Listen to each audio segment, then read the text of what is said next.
только сказала, что ее насторожило что-то. А она, видите, мне перечит, говорит, не дождешься. Насторожила меня. Ничего меня не насторожило, размечталась ты. Ну и чего вот надо-то?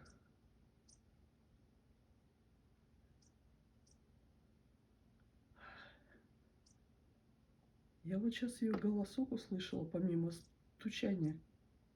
Слышите?